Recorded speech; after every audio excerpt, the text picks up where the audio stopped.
আমাদের আগামী 10 এবং 11 আগস্ট 2 দিনব্যাপী কর্পোরেট টি10 ক্রিকেট টুর্নামেন্ট শুরু হতে যাচ্ছে রাজধানী ভোলাগিরি মাঠে। তো 8টা টিম নাম দিয়েছেন। 8টা টিমের মধ্যে প্রথম দিন 4টা কোয়ার্টার ফাইনাল হবে, পরের দিন 2টো সেমিফাইনাল, একটি ফাইনাল ম্যাচ হবে।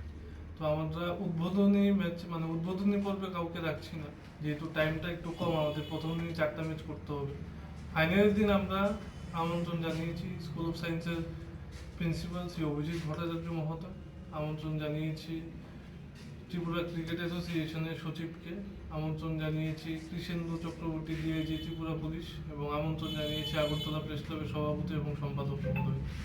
তাছাড়াও আমি অনুরোধ করব প্রত্যেকটি মিডিয়া হাউসের যারা রয়েছেন, আমাদের সাংবাদিক কলিগরা, সবাই যাতে মাঠে এসে খেলাটা উপভোগ করে, এবং পাশাপাশি যারা ক্রীড়াপ্রেমীরা রয়েছেন তারা দুদিন যাতে মাঠে এসে খেলাটাকেও একটু দেখলো, আমাদেরকে একটু উৎসাহ দিল।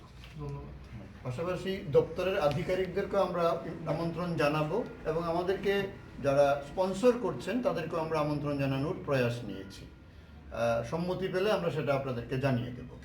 ক্লাবের যতজন সদস্য আছে সবাই রয়েছে আজকে এখানে। আমরা মূলত 2 দিনব্যাপী কর্পোরেট টি10 ক্রিকেট টুর্নামেন্ট শুরু করতে যাচ্ছি আগামী 10 এবং 11 আগস্ট ভোলাগিরি মাঠ। তো এই সম্পর্কে বিস্তারিতভাবে বলবেন আমাদের সংগঠনের সভাপতি এবং সংগঠনের যিনি ট্রেজারার রয়েছেন মেঘধন দেব এবং সুপ্রভাত দেব।